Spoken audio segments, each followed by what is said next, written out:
Assalamualaikum, selamat tengah hari. Hari ni Sabtu 29 November 2025. Ini adalah buah yang last di hujung-hujung musim ni. So ada rezeki, adalah lagi 1 minggu lagi dia masak lah. Cantik ni. Buah dia besar, dijaga dengan baik lah, insyaAllah. Sebab penjaga dia ni lah dia. Ni ular mainan ni. Setiap dahan saya letak ular ni. So hujung-hujung musim ni adalah collection sikit untuk orang yang dah book ni dia. Ni buah matua dah masak semua. Kita mesin rumput banyak lagi. Belah-belah sana pun ada lagi. So slow-slow jalan lah.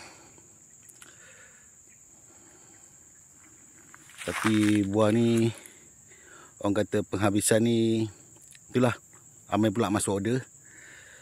So saya buka order lah untuk musim depan. Siapa yang nak masuk boleh masuk sekarang lah. Sebab nanti bila saya start push pokok ni untuk berbuah, so mudah lah untuk saya nak adjust listing nanti. Ni saya tak ambil lagi buah yang kat atas tu, 3-4 biji tu, sebab terlalu tinggi Anggaran dalam 18 kaki juga ni. Tapi biarlah dulu.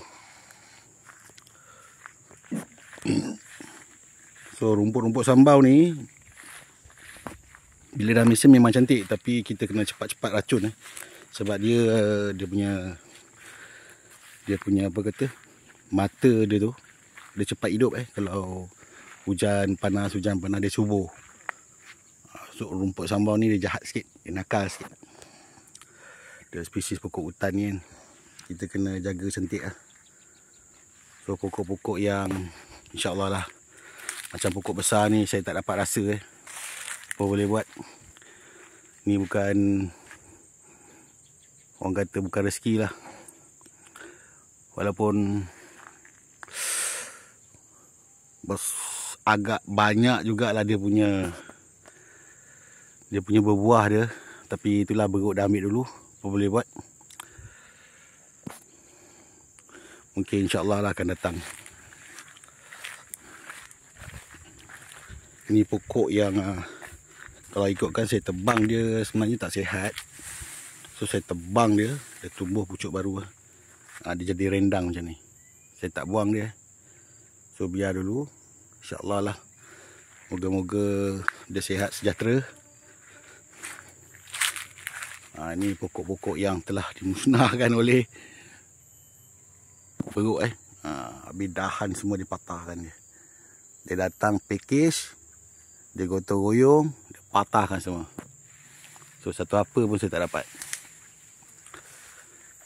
Inilah cabaran bila tanaman kita ni telah diganggu oleh binatang. Tapi nak buat macam mana, dia pun cari makan.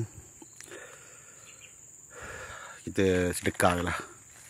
Moga-moga akan datang ada rezeki kita.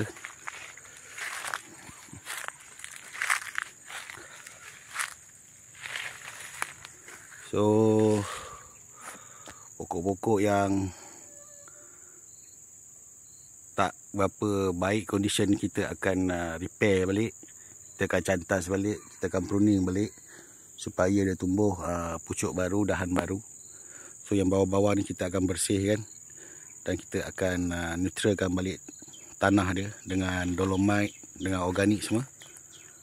So lain-lain tak ada apa-apa, cuma mesin rumput saja dekat sini. Rumput pun dah tinggi. Sekarang musim tengkujuh. So kita kena 2 kali rajin lah. Kalau tak, dia sama tinggi dengan pokok. 2 pokok kecil ni saya tebang sebenarnya, tapi dia tumbuh balik. Biarlah. So hasil buah yang saya collect tadi adalah penghujung musim. Kata last. Sebelum ke